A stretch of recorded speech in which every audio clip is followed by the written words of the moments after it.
If you fail to plan, you plan to fail. You've probably heard that saying before. Well, in this video, I'm going to give you 5 tips for being really effective at putting together your plan. G'day, Ben Futrell here, co-founder of Max My Profit. We're all about helping you build the business you imagine. So if you imagine having a business that ran more, predictably and was more profitable, maybe a good plan is what you need. Now, if you have tried planning in the past but have failed to get it off the ground or make it work for you, then this video will give you 5 of my tips on how to be more effective at planning for success in your business. All right, tip number 1, before you even decide to write your plan out, what I suggest you do is you take some time out to really think about what your goals are.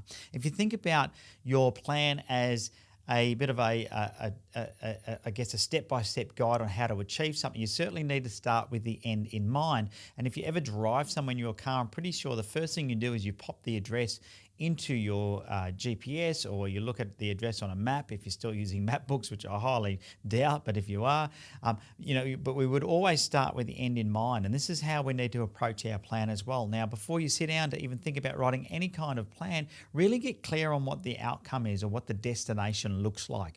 And so you need to think about business revenue, how many people will I have in my team, what sort of products and services will I offer, what will our values be, all of those things need to be decided before you jump into actually documenting what your plan is. So get really clear on the goals of what it is that you're trying to achieve, and that way it'll make it easy when it comes to putting your plan together.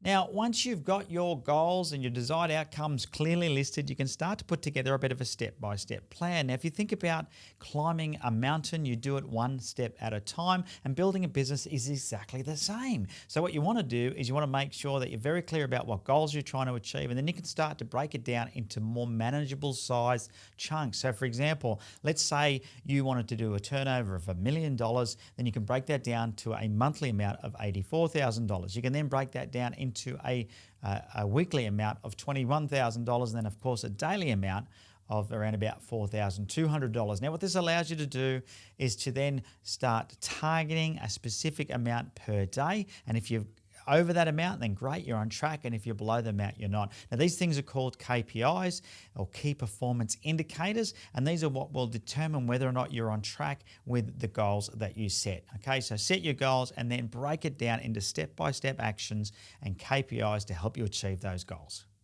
Now, once you've broken down all of your goals into that step-by-step plan, you need to allocate the time that is required or the resources needed to make it happen. And so this is a big mistake I see people doing, is they'll really overestimate what they can do, and they don't think about how much effort, work, or money it's going to take to implement these things in a given period of time. So once you have broken down your goals into steps of what needs to be done, then start to allocate time and resources to getting those done, and make sure that you have the resources to do them or complete them in the given time frame. Otherwise, you're going to be bitterly disappointed. So as you put your plan together, you'll start to think about not only what needs to be done, when does it need to be done by, who does it need to be done by, how much money do I need to get it done, and then what tools do I need or resources do I need to make it happen. All right, now my 4th tip is to use this plan when it comes to decision making when you're going through your week, month, or quarter, year, whatever it might be. I always say to people, if you are creating a bit of a plan with a step-by-step and KPIs, and for some reason something new pops into your day, and this is going to happen, right? As entrepreneurs, we get distracted. We see new business opportunities. Sometimes it could be a friend or family member distracting you with an idea. What you want to do is you want to go back to your plan and use that to make decisions. And if it doesn't help you achieve what you'd put down in that plan, then you need to park it on some sort of ideas board or somewhere where you can look at it later on down the track when you create your next plan. I always see this happening where people create a plan and then they don't stick to it because they get distracted by other things. I understand it's very easy to do, but it is probably the reason why you're not as successful as you'd like to be, because you're not staying focused on what it is you decided was important at the beginning of whatever period it was. So make sure you use that plan as a tool to help you make decisions when new things sort of enter your sphere, and that way you'll make sure you stay focused and on track.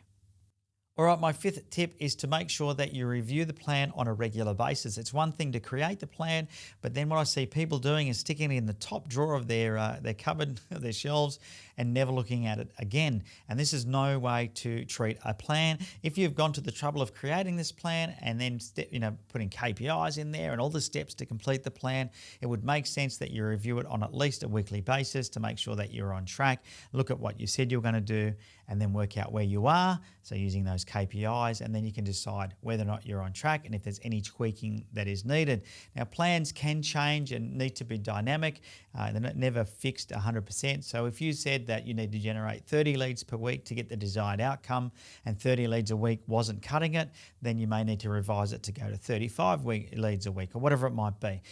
So look at your plan on a weekly basis, look through the numbers that you needed and work out where it is you've got to by that particular point in time. Are you in front? Are you behind? And then make the adjustments as needed. Anyway, hopefully that's helped you come to terms with how to go about planning in a more efficient way, an effective way. Planning is one of those things that I think a lot of people struggle with. I will finish on this final note and a bit of a bonus tip. Don't think that your plan needs to be 40, 50, 100 pages thick. A really good plan is one that works for you. It can be simple. I'm a big fan of the one-page plan. And where you just write out what's got to be done for that period of time. And the other thing I'm a big fan of is not biting off more than you can chew. So in a 90-day period, try and stick to just 3 things that you're going to accomplish in that 90 days that have some significance or meaning to you.